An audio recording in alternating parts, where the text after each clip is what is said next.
Hey everyone, I'm Shaz Jones and I'm the host of the BibleHax podcast. And I am super excited today because I have a guest that I've been wanting to talk to for a long time, Amanda Wells. Welcome to the podcast.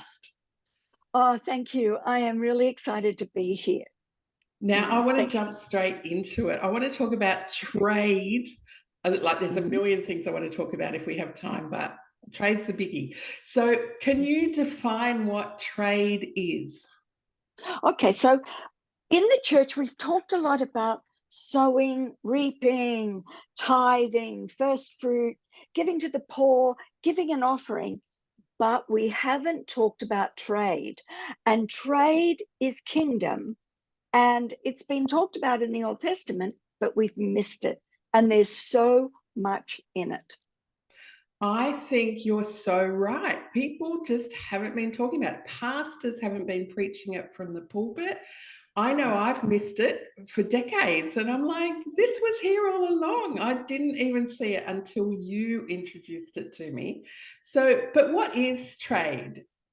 So every nation, every kingdom, United Kingdom, so there are kingdoms, even earthly ones, and every nation, um, economy is kept afloat by a trading floor. What we know is a trading floor. It's called the stock exchange, NASDAQ, Wall Street. And the kingdom of God is also based on a trading floor. And so, unfortunately, like you just said, we haven't been speaking on it, but it's been there from the beginning. Yeah, and I genuinely believe that a lot of Christians aren't living at a level of prosperity or in the economy of the kingdom that God wants for them Yeah. because they've missed out on this vital piece. And so that's why I've been so excited about today, because I think we're going to lift the veil for people. They're going to see Mhm. things they haven't seen before. They're going to hear truth, and it's going to set so many people free. So, introduce us to trade. What's the first thing we should know about trade? Okay, so if we go right back, trade was first mentioned in Ezekiel 28. Now, unfortunately, most times when we're taught about Ezekiel, which is Lucifer, we're taught that he fell because of pride.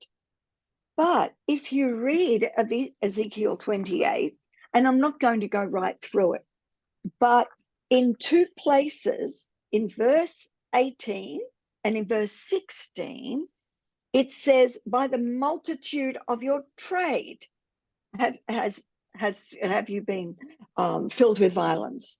And then in 18, it says, by the iniquity of your trade, therefore, I'll bring you to fire. Now, it's mentioned twice, and to the Hebrews, that was really important. That is called, when something is mentioned twice like that, it's like Mary, Mary, Martha, Martha, truly, truly, verily, verily, Jesus did it all the time. It's called parallelism, and it means I want you to take note. So Right. when God said, I want you to take note of what trade is, we need to actually take note, because it's Okay. not just giving. It is giving. I give something and I don't really know what I'm going to get back in return. I Mm-hmm. might say, this is my healing, this is for that. But with trade, it's like going into a shop. I give you money, you give me a dress, you give me a handbag, whatever I bought. So it's very specific. And Yeah. trade is not just for me, it's for those who are in my loins. It is it's for those who are my generations to come. Wow. Now, Okay. So, two this things I is where just we want get to interesting.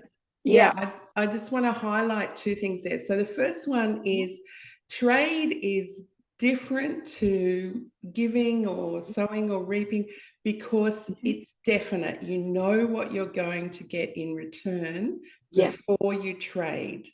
So that Yeah. was an important point, I think, that you just brought out. Mhm. And the second one is that there's generations involved in this. Yeah. But I just want Yeah. to go back for a minute to the Ezekiel 28 thing, because both of those Yes. mentions are quite negative.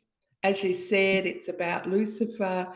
And I think this association is what has stopped some people from looking at trade. And I know when I was growing up, the only time you would kind of hear it mentioned was when they were talking about a Canaanite spirit, and it was about wheeling and dealing and Amway in the church. And Yeah. it was a negative kind of thing. So I Yeah. want to hit that on the head. Like, since the word of God is like a hammer sometimes, Good.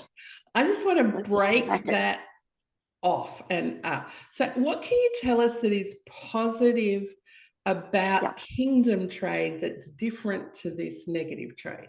Right. Lucifer was heaven's trader.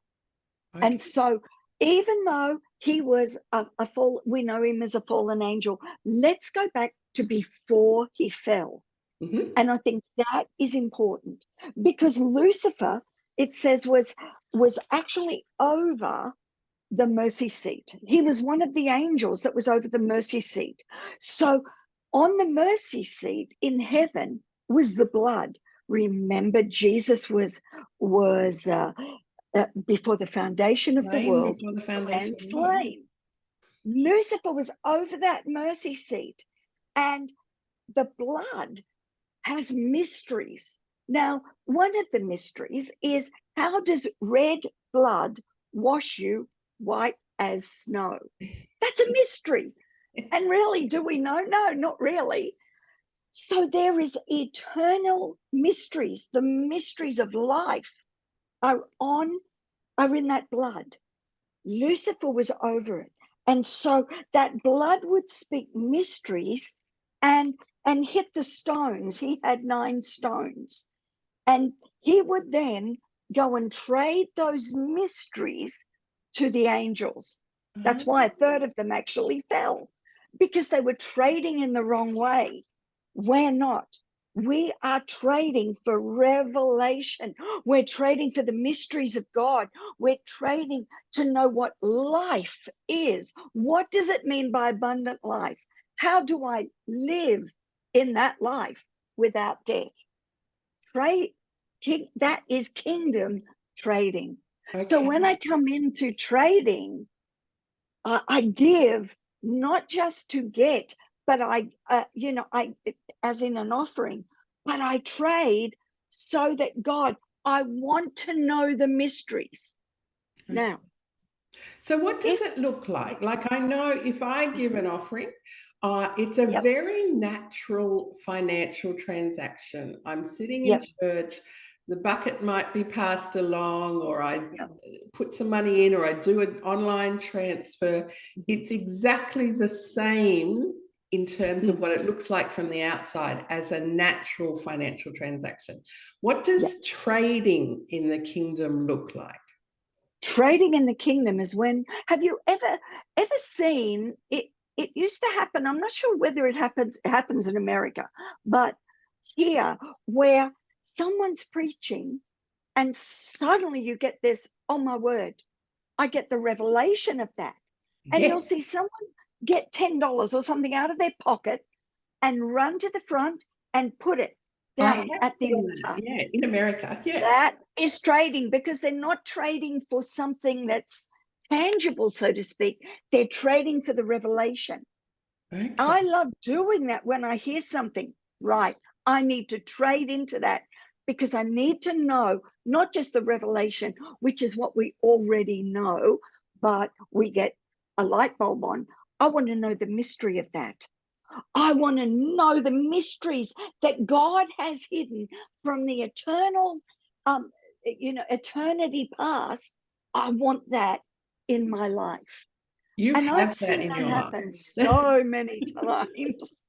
And I was praying for you last night, and I felt like I saw this picture of, when Jesus said to Peter, like, launch out into the deep.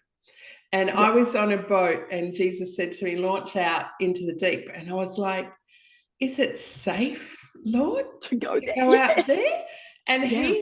he pointed out into the deep and he said, of course it is. Look how far out Amanda is. That's how I see you. Always stretch me. You take me out deeper Oh, and just oh, expand my thinking. Your ministry is so significant, not just in this nation, but for global trading, if you like. oh my word. I just want everyone to get such a revelation of it, because Mm. we're living in such a tiny revelation. It's like Abram and Melchizedek. What did Melchizedek do? He gave Abram bread and wine. First time it was ever given. Mm. So there was a trade right there. There was a trade. I will drink the wine of heaven, and I will have the bread of heaven.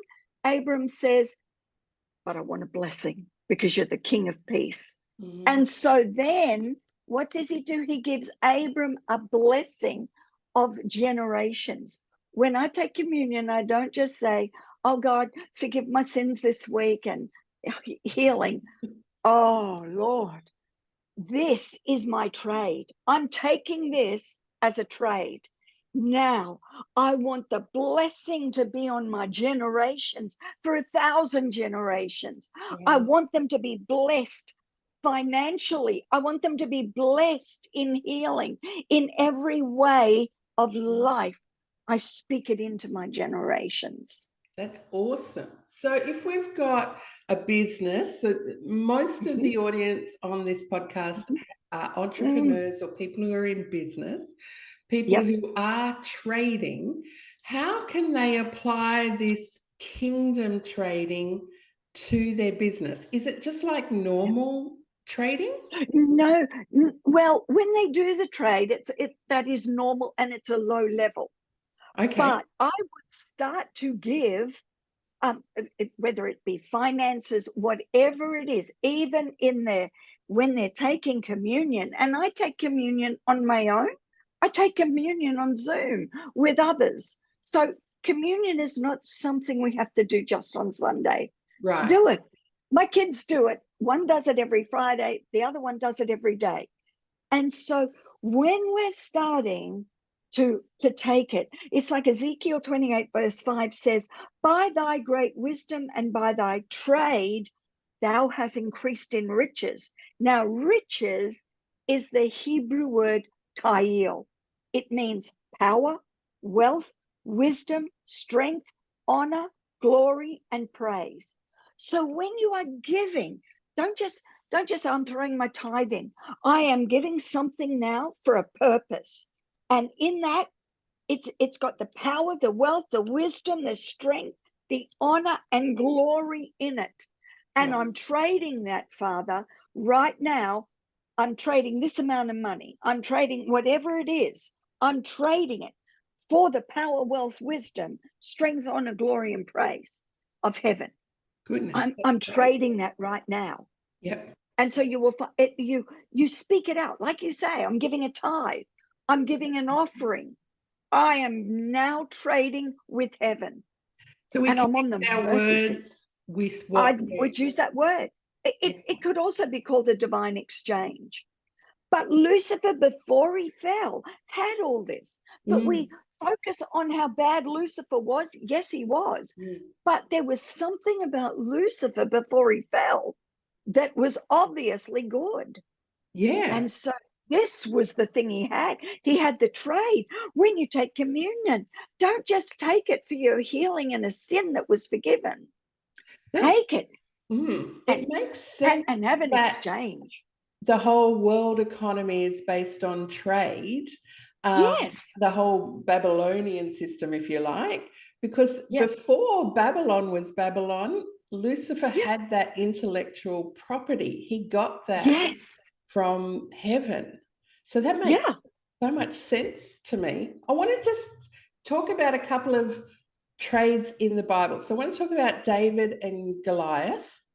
Mm-hmm. Um, I can see that 3 times before he entered the battle, he Yep. asked what the terms of trade were. Yes. Said, what am I Yes. getting? And he got 3 things. He got great wealth. It doesn't just say wealth, it says great wealth.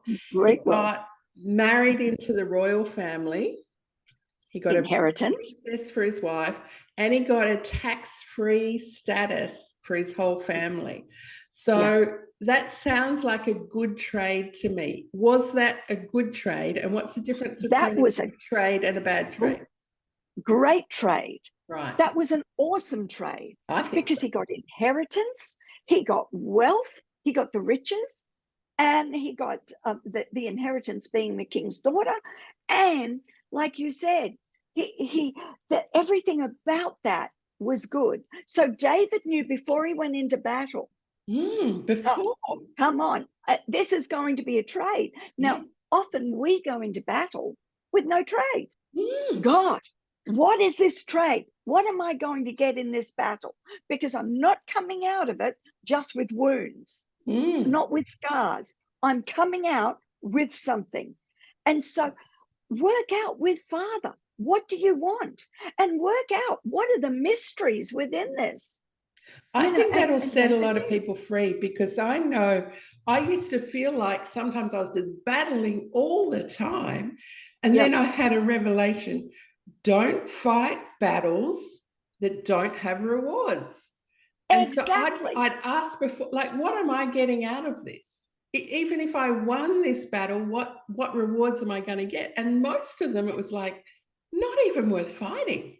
Like, find a battle that's got some rewards. Exactly. And that's really, you were doing a trade with unknowingly. Yeah. What am I going to get? And I think if we could all go into a battle like David, hang on, I'm coming out of this with an inheritance for my 1,000 generations. When I battle, whatever it is, if I battle cancer, this will be for an inheritance for 1,000 generations. Oh, that's cancer great. is not in my body or in my loins. Number 2, the riches. What am I going to come out with? Well, Father, I want wisdom. I want life. I want this battle to be worth something. If it isn't, I'm not coming into it. And David would not have fought Goliath if he'd got nothing. I believe that. But it took him from asking the king, what does the person get who fights this battle, to being the king. Like, it completely reversed his fortunes, didn't it? And that's what trade does. It will reverse where we're at. And that's what Lucifer could see out of the blood. Isn't it funny? Remember that song? I'm trading my sorrow. I'm trading my sickness. I'm trading. I believe that there was a revelation coming to the church, but we didn't really get it, because we don't have to trade our sorrow now. It's traded. I don't have to trade my sickness. It's traded. And that was a trade, wasn't it? Jesus, Paul describes it as, giving up or taking the sins, and so that we get the righteousness. Like, it's a trade. It's a certainty. We knew what the outcome was going to be. And amazing stuff. I want to talk about Jacob and Esau too. Trading a long-term birthright, wealthy inheritance for a short-term mere bowl of stew. Was that a good trade, or was that no? That was not a good trade. No. Because our trade always is for the next generation, and I think that's something we forget. It's always for the next generation. It's always an eternal trade, and for them it was short term. So if you're looking as a business person, is this trade that I'm doing, what I'm buying or whatever I'm doing, is it going to be a blessing on the generations to come? Or is this just going to give me a short-term fix, so to speak? If it does, it's not a good trade. But trade will always involve generations. That's great. And that trade from the point of view of Jacob, that was a good trade because he got Yes. so much more out of it, so much leverage because of the timing of that trade. You know, Esau was just hungry, and he was prepared to give up anything, and he did. So I think, you know, entrepreneurs can learn about, you know, appreciating assets versus depreciating expenses. They can learn about the long term versus the short term, and the timing, the points of leverage as well. So there's so much riches of revelation when you start seeing trades in the Bible. I wanted to move on though with culture, because particularly American culture is very much associated with trade. So when McDonald's comes into a country, or, you know, I'm not just singling out them, but Starbucks, any of them. I just saw this week that Apple opened their first store in India. And it really surprised me. I was like, I would have thought Apple would have been in India. In India, yes. But, you know, now they've got more than 1 billion Indians who can buy their product. And imagine the growth and the potential of that trade for generations, like you say. Talk to me about culture and trade. I think that's an interesting one, and it certainly is one that has a lot of depth in it. But I think that was the thing with Apple. They waited for the timing of the culture to catch up. It was when people are, when the culture is hungry for that thing. Now, I think that's the difference with revival in the church. We want everyone to just be hungry for God now. But once we start to trade into it, then wait, are they hungry enough? Is there a hunger right now for what I'm offering as an entrepreneur? And that's the time I do my ultimate trade. I can trade in, and Apple had been trading into India because most people had Apple phones in India, but they waited till the timing of God, the very moment that they knew that this is it. This is when people are going to buy. And I think that's the thing. The culture of trade is, when is the, you know, as you said, the right time. So what is fair trade? When I go and get my coffee, they boast about how the little beans in my coffee are fair trade coffee, and they tell me they're, you know, single origin, and where they're from, and where they're from. What's the concept of fair trade? Is that in the Bible, or is that just a worldly concept? No, I think it really was way back, because fair trade is where we don't use slavery. We don't use children, particularly with coffee beans or chocolate beans. In Africa, where children had these huge machetes and were chopping off their arms, trying to get coffee beans and trying to get the chocolate, you know, the cocoa beans. And so fair trade is a worldly concept, but actually it's based on biblical principles. And I think we, the Christian, can have fair trade. Is it based on kingdom principles? Is what I'm about to trade in based on fairness? Is it based on kingdom? Even though we can be totally undercover Christians, and that's fine. We can be covert in our trading, but is it based on kingdom? Because if it's not, then it's bad. Sorry. That's all right. When Jesus said, I have come to give you life and life abundantly, he's comparing and contrasting that to, but the thief comes only to kill, to steal, and to destroy. Is that a fair trade? Does that stealing, killing, destroying, does that sound like a fair trade? Absolutely. Because when Lucifer, as that angel, had his wings over the mercy seat, and imagine, because the blood speaks. So the blood was speaking life from the beginning to life to the end. Can you imagine the revelation he had? And then it's walked up and down the stones, and that those two words there are, he walked up and down the stones, but he revealed the sonship. He revealed the revelation of the Father. He revealed life. So when we do a trade today, it should be a trade of life. This should bring life into every aspect of what my business or my life is about. It should bring life. So if we're trading in the kingdom, we can expect life and life abundant. But if we're trading with the thief, then we can expect to end up with less than we started with, right? Yeah, exactly. And that was, and I don't mean to be negative about it, but that was the problem with pyramid selling. Someone was going to lose. Now, if someone loses, that's not a fair trade. No, that's good. Look, I want to talk briefly, if we can, about dynasty or dynasty. Oh, in the kingdom, you mentioned generations before. Tell me what a dynasty is. Well, it's about the next generation inherits everything, inherits the name. It inherits everything from the Father. If we look right now, we're seeing the biggest dynasty ever, and that will be on May the 6th, when King Charles is now given the inheritance.